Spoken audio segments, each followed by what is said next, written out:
Et salut à toutes et tous. Dans cet épisode, nous allons parler de quelques télescopes spatials, bien sûr. Donc, nous allons commencer par le télescope spatial Hubble.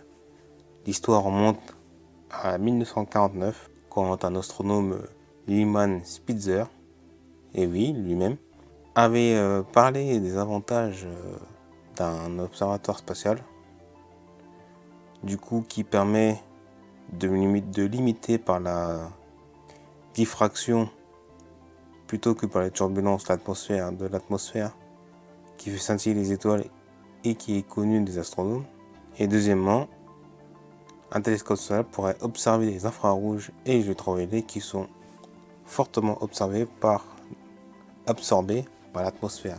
En 1962, il a consacré la plupart de sa carrière déjà pour la mise au point d'un télescope.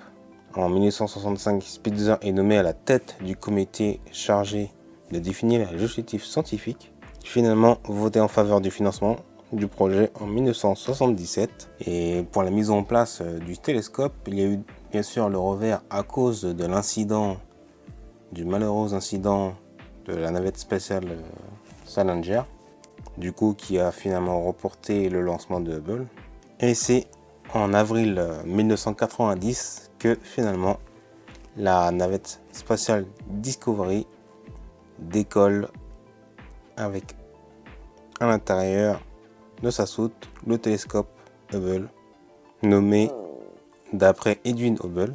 Terme de mesure, le télescope est long de 13,13 m pour un diamètre de 4,3 m et il pèse plus de 11 tonnes.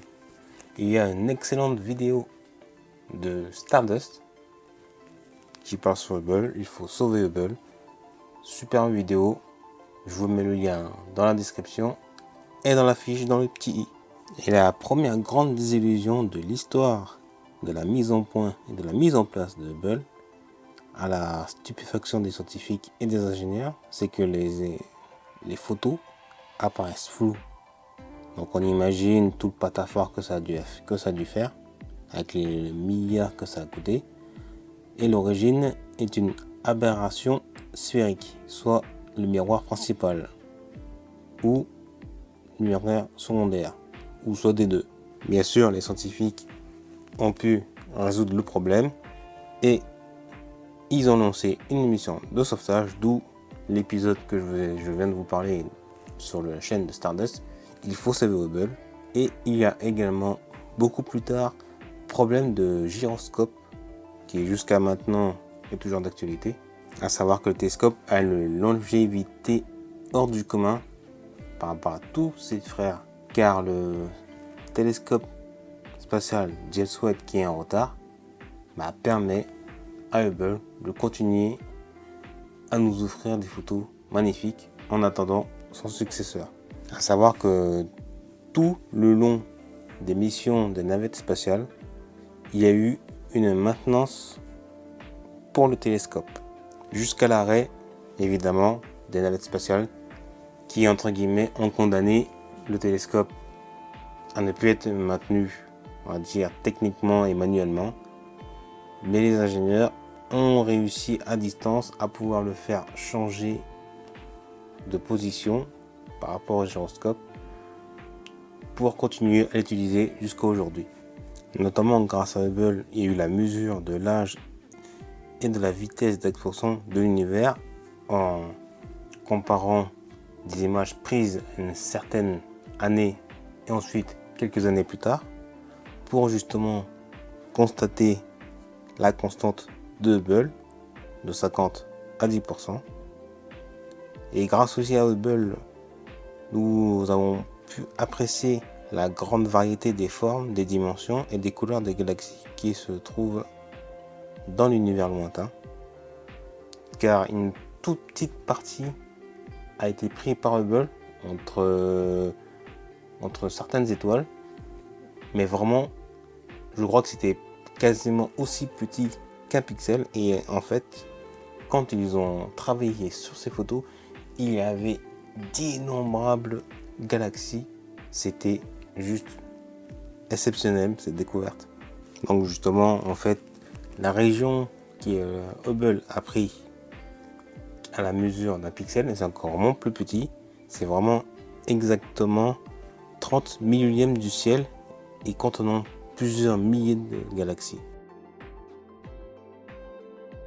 Et nous allons passer à notre télescope, là le télescope Spitzer, un projet de télescope infrarouge, à savoir que le développement fut de 1984 à 2003, l'année du lancement, le 25 août, par un lanceur Delta II.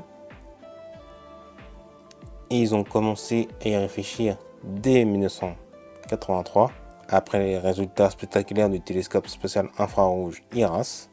Le télescope a pu prendre en image une pouponnière d'étoiles, un disque de débris d'une planète en formation et des matériaux organiques dans un univers lointain. C'est ce qu'ils appellent l'émission froide de 2003, l'année de lancement à mi-mai 2009. Également, le télescope a participé à un relevé du ciel de la ceinture de Gould, située à environ 3000 années-lumière de nous, a réalisé des premières images d'exoplanètes Jupiter chaud.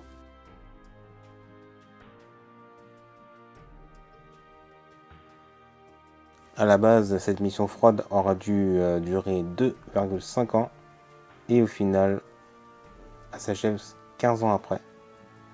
Et ensuite, mission chaude de 2009 à 2020, jusqu'à bien sûr que les nouveaux successeurs, qui sont bien sûr en retard, arrivent pour les remplacer. Et jusqu'à là, on essaie de maintenir les télescopes jusqu'au bout. Et pour les missions chaudes, la première particularité, c'est de permettre d'observer les longueurs d'onde 3,6 et 3,4 microns. La mission du télescope est de cartographier la source infrarouge de larges portions du ciel, observer les comètes, les astéroïdes de notre système solaire, des exoplanètes, galaxies lointaines de notre univers. Normalement, actuellement, Spitzer devrait être en fin de mission depuis début 2020, comme souvent des raisons budgétaires, malgré le retard des nouveaux télescopes. Mais qui sait, peut-être que une cellule continue à faire fonctionner certains systèmes. Nous ne pouvons pas le savoir. Il faut bien se rappeler que c'est comme pour Cassini, toutes les relevés des télescopes ne sont pas tout de suite instantanément, on va dire, travaillés. Ça dure des semaines, des mois, voire des années pour ensuite donner vraiment un résultat et pouvoir identifier et parler de ce que le télescope a observé.